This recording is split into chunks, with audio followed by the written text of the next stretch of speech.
मनीष सिसोदिया की जमानत को लेकर बीजेपी सांसद बांसुरी स्वराज ने किया press conference. Anchor VO. Delhi की आबकारी नीति और धन शोधन से जुड़े अहम मामले सुप्रीम कोर्ट ने दिल्ली के पूर्व उपमुख्यमंत्री मनीष सिसोदिया को जमानत दे दी है। धन्यवाद संजय भाई। आदरणीय संजय मोयुख जी और यहां उपस्थित मीडिया के सभी बंधुगण, 26 फरवरी 2023 को माननीय मनीष सिसोदिया जी की अरेस्ट हुई थी।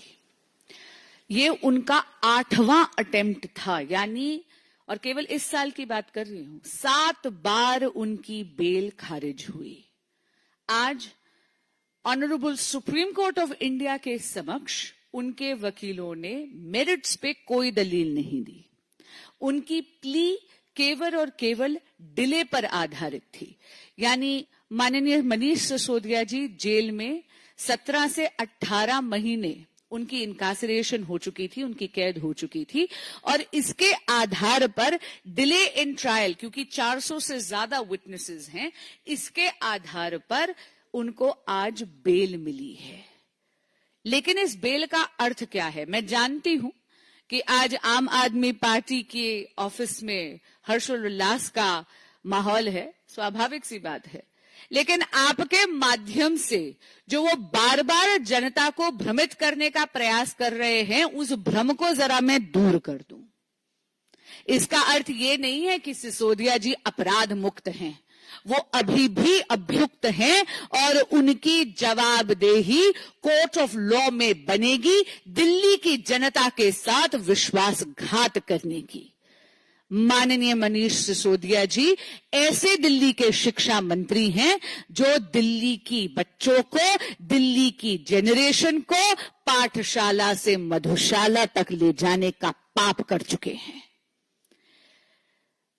आज जो बेल मिली है उसमें आप ये देखिए कि चार्जशीट में क्या क्या चीजें उनके खिलाफ हैं। चार्जशीट में यह बोला गया है कि 170 से ज्यादा फोन सिसोदिया जी के आदेश पर तोड़े गए थे, यह बोला गया है, और यह तो फाइंडिंग है कोर्ट की।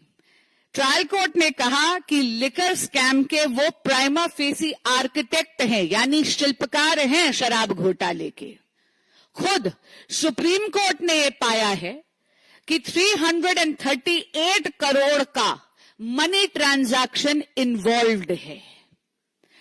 उनको यह बोला गया कि उनको अपना पासपोर्ट सरेंडर करना है। उनको यह बोला गया कि हर मंडे जाकर उनको पुलिस के समक्ष पेश होना है। हां, इतना जरूर कहूंगी कि जब 17 महीने कैद में हो जाते हैं तो बेल मिलना बहुत स्वाभाविक बात है। इसका अर्थ कतई ही नहीं है कि वो अपराध मुक्त हैं। दिल्ली की जनता के साथ आम आदमी पार्टी की नेतृत्व ने, खुद माननीय मनीष सिसोदिया जी ने, माननीय मुख्यमंत्री अरविंद केजरीवाल जी ने घोटाले पे घोटाला करा है, विश्वासघात पर विश्वासघात करा है। शराब घोटाला तो एक लंबी श्रृंखला का केवल एक अंग है। शराब घोटाला, क्लासरूम घोटाला, दिल्ली में जल बोर्ड का घोटाला, पैनिक बटन का घोटाला, अगर आपके सामने मैं एक पूरी लिस्ट दूं तो सुबह से शाम हो जाए। माननीय मनीष सिसोदिया जी को आज जो ये बेल मिली है, ये एक प्रोसीजरल ऑर्डर है। सर्वोच्च न्यायालय के इस निर्णय का तो भारतीय जनता पार्टी स्वागत करती है, लेकिन इतना जरूर कहेगी कि माननीय मनीष सिसोदिया जी की दिल्ली की जनता के प्रति और कोर्ट ऑफ लॉ में जवाबदेही बरकरार रहती है। धन्यवाद।